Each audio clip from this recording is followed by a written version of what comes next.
सब जानते हैं जुबली में अभी बाई इलेक्शन चल रहा है। उस इलेक्शन के तहत रेवंत रेड्डी हमारे मुख्यमंत्री जी भीख मांग रहे हैं मजहब का नाम लेकर। कह रहे हैं कि मुसलमानों का उद्धारण सिर्फ कांग्रेस ने ही किया है और कर सकता है। अगर इतना ही है अपने आप पर भरोसा तो क्यों मेरा पुराना बस्ती गरीबों से, पसमंदों से, मुसलमानों से भर पड़ा हुआ है। मैं आपसे एक ही बात कहती हूँ, वैसे तो मतदान के समय हर राजनीतिज्ञ तो जाकर भीख ही मांगता है बेचारा मतदाता से, वोट डालो वोट डालो वोट डालो। अगर भीख मांगना है तो अच्छी बात है, वादा करके भीख मांगिए।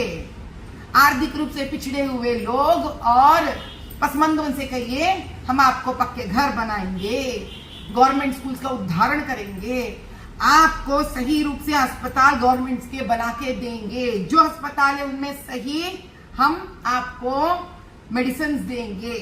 और ये कहकर भीख मांगे नौजवानों से कि आपकी बेरोजगारी हटाएंगे, ये कहकर भीख मांगे कि आपको स्वावलंबन बनाएंगे, ये कहकर मतदान का भीख मांगे आप व्यापारियों से कि हम रिश्वतखोर नहीं बनेंगे, आपको व्यापार को आगे लेके जाएंगे। ये कहकर भीख मांगिए कि हम एकता को बनाए रखेंगे, क्योंकि आप तो वादा करते नहीं। कभी मजहब का नाम, कभी छेड़छाड़ का नाम, कभी एक छोटे वर्ग के बारे में बात करने का बात, सिर्फ यही कर कर आप भीख मांगेंगे। क्योंकि इसके बाद बेचारे 5 साल मतदाता आपके चारों तरफ घूमेगा भीख मांगते मांगते।